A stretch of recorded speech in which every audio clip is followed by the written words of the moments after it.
खत न लिखी सावलण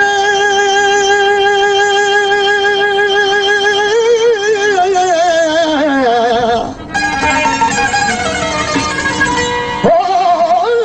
लाड़े अल्लाह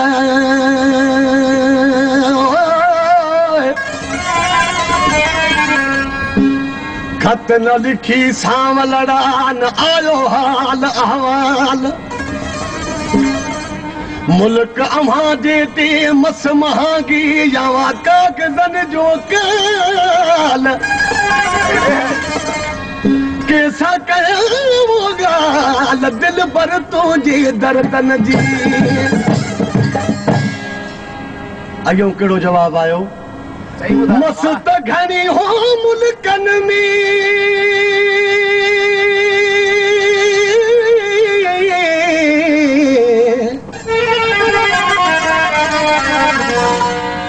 मस त घणी मुल्कन में पर कागज़न लख हज़ार कागज़ लिखजन उन्हनि ॾे जन जूं दिलियूं हुजनि ज़ार मुंहुं बही जार तोॾे कागज़ लिखाऊं कहिड़ा राम महबूब चयो तोॾे कागज़ कहिड़ा लिखां त आशिक़ ॾिसी चएसि पियो वो लिखी खत सजण दे सभई सूर सलबा लिखी खत सजण दे ख़बर ॿुध चए पियो खत ॾाढा लिखां थो पर मुंहिंजूं अखियूं रुअण खां ॿियनि नथियूं थो मां लिखी नथो सघां लिखी खत सजण दे सभई सूर सलबा लिखी खत सजण दे सभई सूर सलबा रुअण कान माना नहीं नेण झलबा लिखी खत सजण दे सभई सूर सलबा लिखी खत सजण दे सभई सूर सलबा रुअण कान माना नहीं नेण झलबा लिखी खत सजण दे सभई सूर सलबा लिखी खत सजण दे सभई सूर सलबा रुअण कान माना नहीं नेण झलबा लिखी खत सजण दे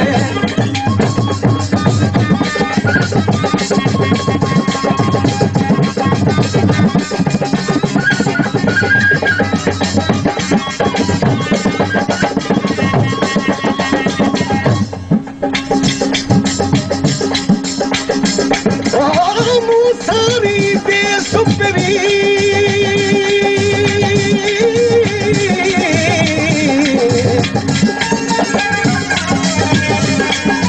हो लाड़े अल्लाह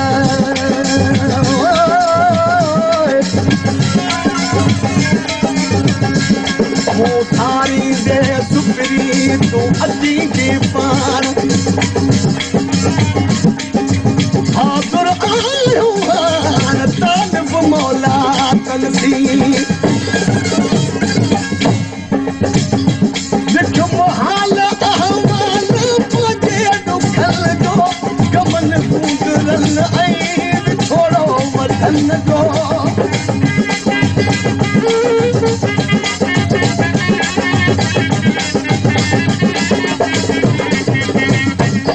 लिखो मोहाल अहवाल पजे दुखल जो कमन गुज़रल ऐं थोड़ो वधन जो वरी जात दिल जा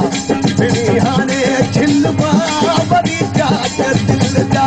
फिरी हाणे छिलबा रुअण कान माना नहीं नेण झलबा लिखी खत सजण दे सभई सूर सलबा लिखी खत सजण दे सभई सूर सलबा रुअण कान माना नहीं नेण झलबा लिखी खत सजण दे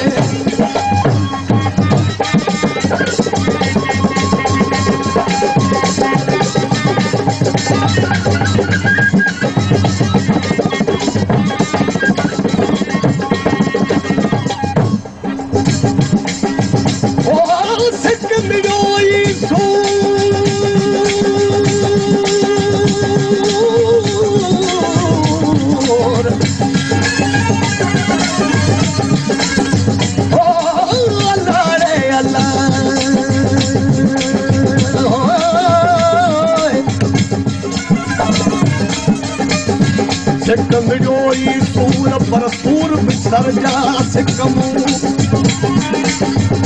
घुमण सिक विञायो माठन अते मूर दाहो दर्द फिराक जूं मुंहिंजो देह बुझे पियो दाहो दर्द फिराक जूं मुंहिंजो देह बुझनि पियो दूर हम लहियो कहिड़ो कदूर जो साथ न सुने की न की